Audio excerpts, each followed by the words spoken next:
Congrats, Coach. Thanks. Appreciate it. Congrats. Congrats. Congrats. Nice to see you. Next to you, better. Once again, the Houston locker room is open till about 11:43. We're joined now by L.J. Cryer, Juwan Roberts, Emmanuel Sharp, and head coach Kelvin Sampson. Coach, we'll ask for a statement. Then we'll take questions first for the student athletes. Coach. Yeah, I mean, it's an awesome win for my kids. I mean, obviously, we have great respect for Duke and their team, their tradition, what Coach K and Duke has meant to this game for so long. So, you know, I said the same thing after we beat Gonzaga. You know, you're not just beating a good team; you're beating an unbelievable program. But I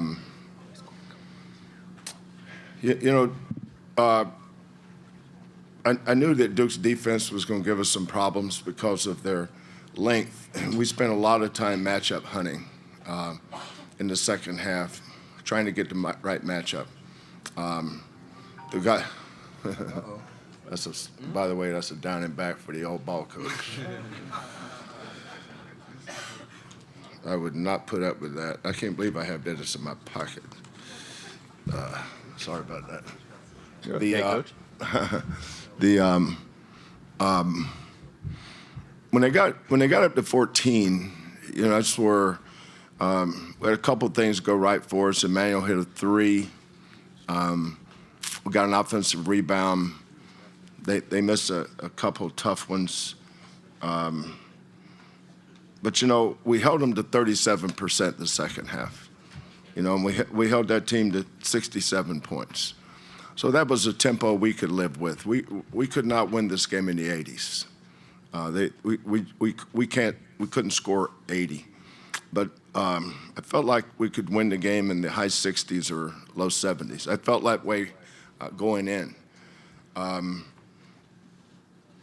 We have to depend on unscripted points a lot of nights. You know, unscripted points for us is second chance points. I think we had 19 second chance points. What's the difference in that running the most beautiful play in the world and somebody comes off a screen and you go, bravo, great play? There's 2 points. I mean, that's us. We're probably more of a offensive rebound, put it in for 2 than run the greatest play ever and have everybody go crazy because you executed something. But we had 19 second chance points. We scored 8 points off their turnovers, and we were under 10 on turnovers. I knew we weren't going to turn Duke over much because they don't turn it over. I mean, they're so disciplined.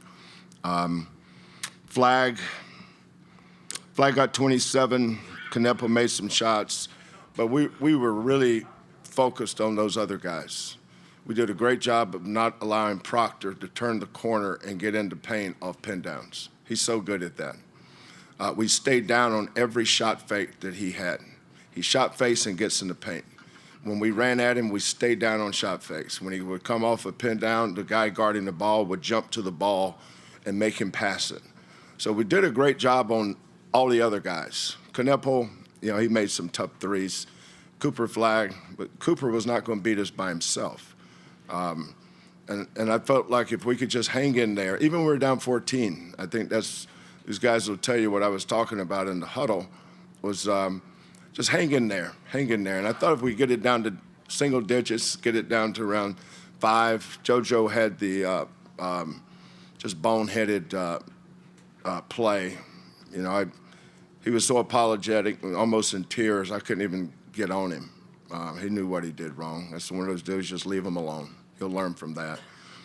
But with that, it put him up 6, and then we got a rebound, go down and bang a 3. Now, once you get to 3, now there's game pressure. You know, it's a lot easier to finish the game when you're up 20. It's a lot harder when you got to finish it up 3 or up 4, even up 6. And that's why I said don't foul. It's a 6 points. That's only 2 possessions. So we wanted to I put JoJo on the ball, and we tried to deny, encourage him to throw it long because JoJo's wingspan is 7'6.5". So I thought we could take everything over the top and force him to throw it east and west, and that's where, the referee was counting so slow a couple of times that that's why I told him to go check. But then when I was looking at the replay, I said, it's probably only 3 as slow as he was counting. And then but, getting J1 to the free throw line, when we lost to Duke last year in Dallas, I didn't think we lost because we lost Jamal. I thought we lost because we lost JoJo Tugler to a broken foot at the end of February and Jamal. But the real reason was the free throw line. Javier was 2 for 7, and J1 was 3 for 8. It's a 3-point game. And so when we got to June, when our kids came to June, I gave a very impassioned talk about that. I don't know if these guys remember, but I told them, I said, we have got to change our mentality at the free throw line. And even though we only lost 4 games all year, a couple of those, the free throw line impacted 2 of those. So we had our kids make 150 free throws 7 days a week. I don't think J1 missed a day from June 2nd till we left on Wednesday. We left on Wednesday, right? So Tuesday night, I looked at what he shot from the free throw line with his 150 makes, and he shot 87%. That was his highest percentage he's ever shot. When he started this, it was at 66. So on his own, he went from 66 to 86. That wasn't the coaches. Give all the credit to him. He went to that free throw line every single day and made himself. So in that moment tonight, in the moment tonight when everybody was watching, he prepared himself when nobody was watching for that moment tonight. So God bless him. Proud of him. I told him last night at midnight I loved him. So probably almost midnight now. So just proud of these guys for what they've accomplished. Thank you, Coach. Both locker rooms are open till 11:53. We're taking questions for the Houston student athletes. We're going to begin up front with Myron. Myron Metcalf, ESPN for LJ and J1. When they went up 59-45, I think a lot of people thought it was over. Why wasn't it over for you all? LJ first. I mean, it ain't over because they still got time on the clock, and as long as there's time on the clock, we're going to go out there and give it our all. So we've been in positions like that before at Kansas. I don't remember how much we was down, but it was late in the game, and that game looked like it was pretty much over too. But somehow we ended up winning it. So, we just had to keep that belief and keep faith, and we got it done. Basically what he said, just believing that we can win. I feel like basketball is a game of runs, and, they went on their run. So I feel like once we started pressuring them defensively, turn them over, I think that triggers us offensively. So looking at the time and looking at the clock, I feel like we just believed in ourselves, and we had a feeling that we can still win the game. So Coach always tells us, just keep playing, fight, and never quit. If you lose the game, once you don't quit, you didn't really lose. So just going into games like this, we never want to go down, but it happens. But once you don't quit and you believe, anything can happen. Second row in the center. J1, how prepared were you for how much you would have to guard Flag down the stretch, especially when JoJo got picked up 3, then I think 4 fouls? It seemed like you really picked up your responsibility and said that this is mine to handle. Was that your mentality going into the game? Was that something that evolved as the game went on? Kind of 50-50 and not trying to get too selfish, focusing on one player because it's a team game. So, but knowing going into that game, he's a player of the year. Brought his team to the Final Four. So we know it's going to be challenging, but the main thing was just to make him shoot contested jump shots, make him as uncomfortable as ever.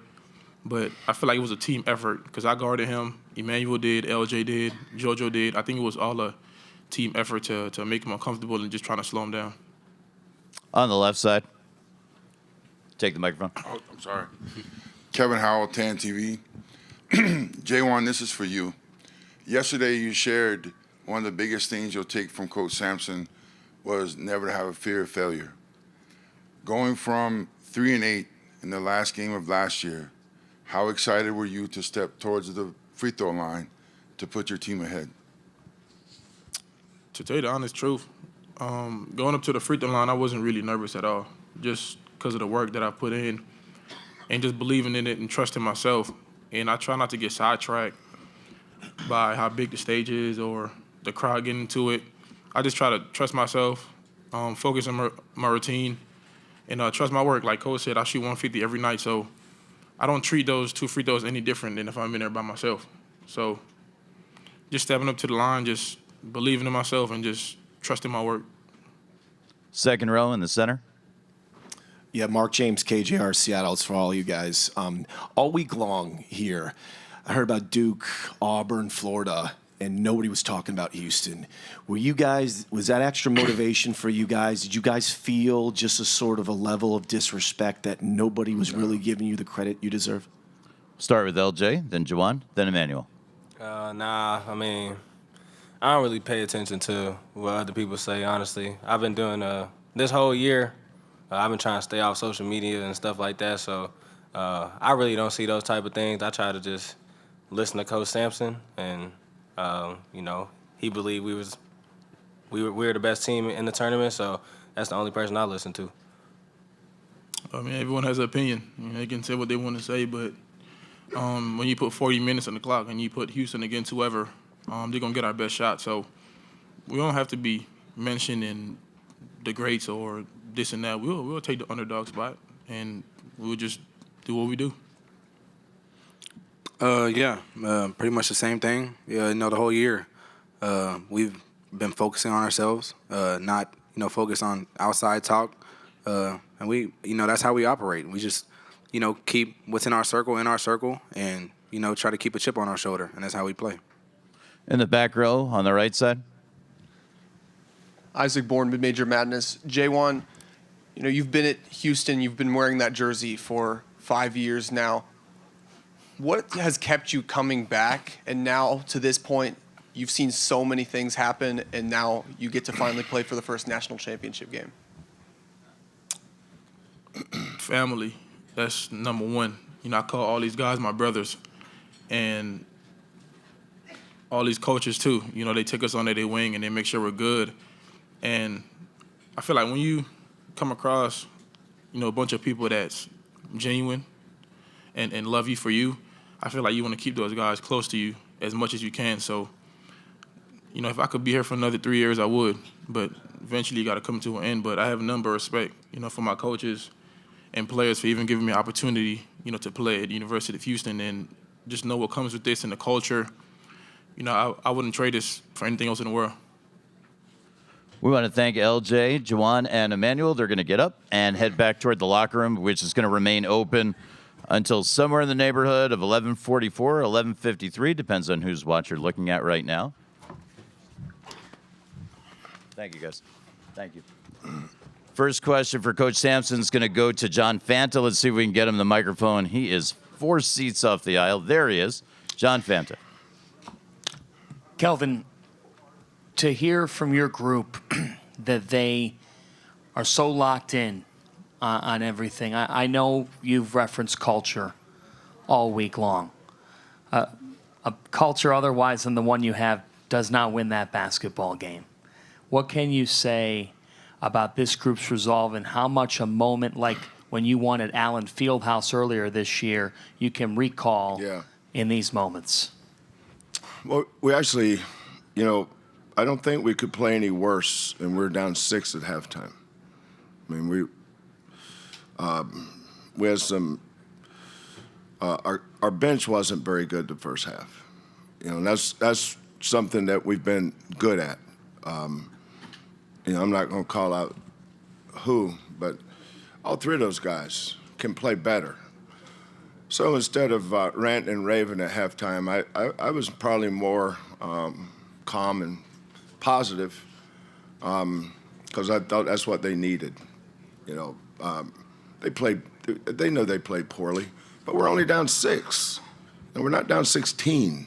We're down 6. We were down to Purdue the other night, I think 5. We were down to Arizona in the Big 12 championship game, I think, by 5. I mean, being down, what's the problem? You know, it didn't matter to me that we were down to the team we were playing. We were down 6. I'd say stop and a basket away from 4. But and we started off. I mean, our offense, we changed some things offensively the second half.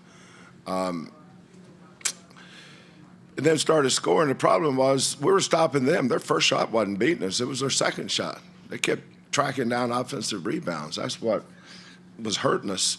And I thought if we could hold them to 30-something from the field and we could be plus 10 on the boards, I thought we would win. It called me crazy, but I did.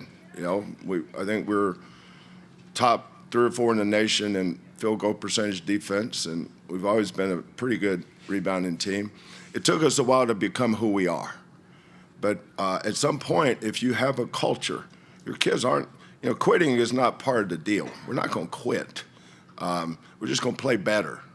So what we did was not foul. I think that was a big choice that we had to make there down the stretch was we were going to put JoJo on the ball and create problems throwing it vertical. So they had to get east and west, and those are the easiest ones to deny because the sideline, at some point, you can't go past that. And then once they got the ball in bounds, if they caught it anywhere near the corners, now you got JoJo coming to trap. Now, if they got the ball out of that, then we were thinking about fouling then. But we came up with a turnover we needed to. Malik he dribbled out there to hit that 3. I can't remember what the score. What were we down when how much time was left? Yeah, and I said, we don't need a 3. I mean, thank God I had a timeout. So I said, let's just get a 2. You know, get a 2, get 2 free throws. We don't need a 3 there. You know, a 3 just reeks of desperation. A 2 means, okay, we got an idea how we want to win the game. And then obviously when John called timeout, you know, everybody knows who's going to get it. And when he turned his back, you know, we were going to actually go double him with JoJo, and which means that Emmanuel would have to crack back and take out Mulowach. Not get the rebound, just make sure he does not get the rebound. But Juan, I thought, did an awesome job of getting his hands up high enough that it was not an easy look. But, you know, he had some tough shots all night. But, you know, when there's no such thing as a dagger shot when there's 8 minutes to go. J1's free throws were daggers. You know, he hit some big threes, under 10, under 9, but that put it up to 14. You know, just keep fighting. LJ, and I think the one thing we did that helped, and you know, as a coach, you're always looking for something. We put the ball in Emmanuel's hands because he had the matchup we wanted in the pick and roll. And so we took the ball out of their best defenders were on LJ and Milos. And we thought that Emmanuel had the best chance to get the ball in the paint. And even if he didn't make the shot, Mulowach or one of their bigs had to come help, right? And that frees us up for offensive rebounding. And that is a huge part of our offense. If we make it, we make it. If not, it's going to be a soft miss. You know, a 3 is a long miss. A paint shot is a soft miss. So now we can go tip it or keep it alive and get an offensive rebound. And, you know, we had 18 offensive rebounds, and I just noticed this. We held them to 39%. So there you go. Want to congratulate Coach Sampson and thank him for coming down to the main interview room. Coach is going to head back in the direction of the locker room. The Houston locker room is still open. Duke's locker room is open.